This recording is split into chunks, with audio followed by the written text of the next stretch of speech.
Très bien, nous allons suivre la rubrique On en parle avec Neveu National qui n'est plus à présenter. Et de toute façon, vous le connaissez sous le nom de Neveu National, vous allez le découvrir. C'est une notoriété en République démocratique du Congo et nous disons que nous souhaitons qu'il soit un de nos humoristes, un de nos modèles. Mais nous allons vous montrer une autre façade de lui dans cette rubrique qui s'intitule On en parle. À tout à l'heure.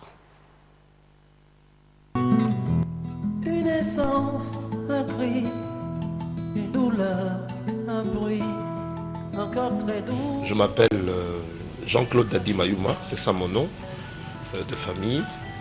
Je suis un homme, comme vous voyez, à moins qu'on me prouve le contraire, mais jusque-là je suis un homme.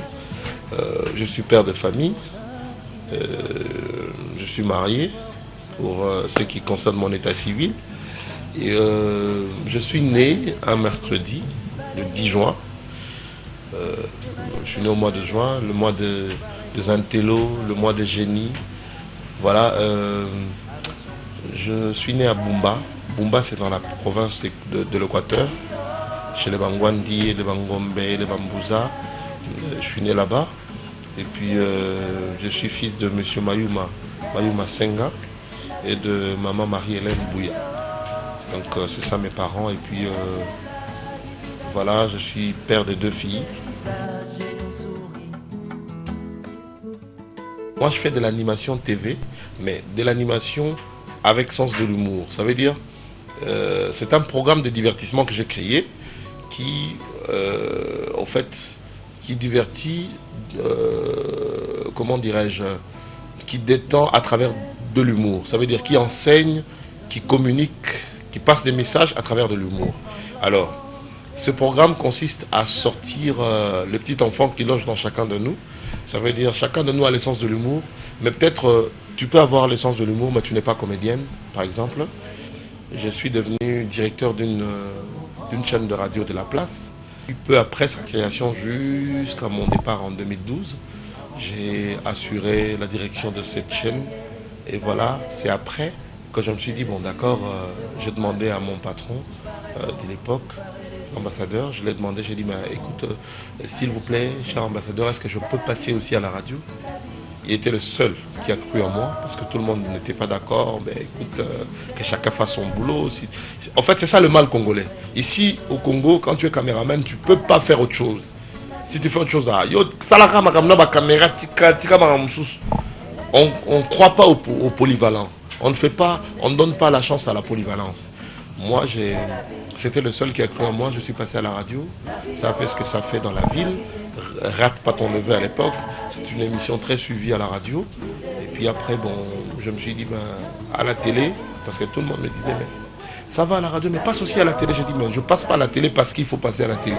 On ne passe pas à la télé seulement parce que tu fais de buzz à la radio, que tu dois aller à la télé. Non, tu dois amener un concept. Tu dois passer à la télé par rapport à un concept. Alors, j'ai pris mon temps, j'ai réfléchi, j'ai trouvé Zappa ton neveu, un programme de divertissement. J'ai proposé à la chaîne, on m'a accordé l'espace. J'ai commencé à diffuser l'émission, je l'ai diffusé, jusqu'à ce qu'à un certain moment, là où les gens vivent, il ne manque pas de problème. Il a fallu que mon sponsor d'époque me déplace pour me diffuser ailleurs, et voilà, c'est parti pour Zappa ton neveu. Pourquoi neveu national? Parce que neveu national, c'est un peu c'est ancré dans notre culture. Je suis d'abord un nationaliste, j'aime mon pays, j'aime ma nation, j'aime ma patrie. Et pourquoi neveu? Parce que dans mon pays, dans certaines tribus, à l'occurrence la tribu de mon papa, chez les Bakongo, le neveu, c'est quelqu'un qui a une place de choix dans la famille. C'est quelqu'un qui a beaucoup de valeur dans la famille devant les oncles et les tantes. Alors je me suis inspiré de ça, je me suis dit, si je me fais appeler neveu national, c'est parce que ce que je vais faire sera aimé par toute la nation. Alors je me mets à la place de leur neveu. Mais les mauvais souvenirs, j'en ai pas beaucoup. J'en ai pas beaucoup. En tout cas, si je cherche, c'est peut-être... si je peux taquiner un peu ma mère qui me suit, c'est peut-être quand j'étais mort. Oui, et c'est ça mon premier mauvais souvenir. J'ai fait du mal à ma mère.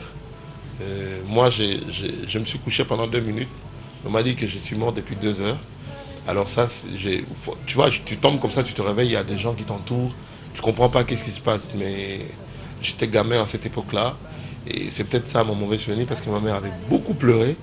Et voilà. Et puis, il y a même ma soeur Pierrette qui me suit en ce moment, qui n'arrête pas de me poser la question jusqu'à aujourd'hui. Qu'est-ce que tu avais vu quand tu étais parti? Qu'est-ce que tu avais vu? Moi, je n'ai rien vu. Je suis tombé, je suis réveillé. Il y avait des gens autour qui ont cherché à me convaincre que ça fait 2 heures que je dormais. Pourtant, moi, j'ai vu seulement, c'est comme un clin d'œil. Je fermais les yeux puis j'ai ouvert. D'abord, le fait d'être venu au monde, c'est un très bon souvenir. Parce que je sais qu'on était nombreux à courir pour féconder l'ovule. Et moi, j'ai gagné. Déjà, la réussite, ça commence par là. Je suis sans alcool. Je suis non alcoolique.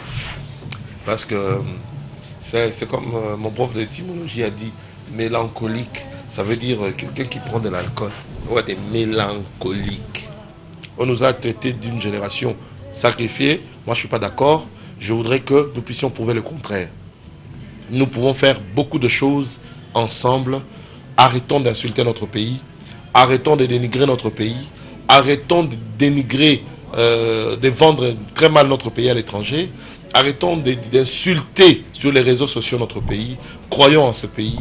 Mettons la main dans la pâte. Je pense que Dieu va nous bénir.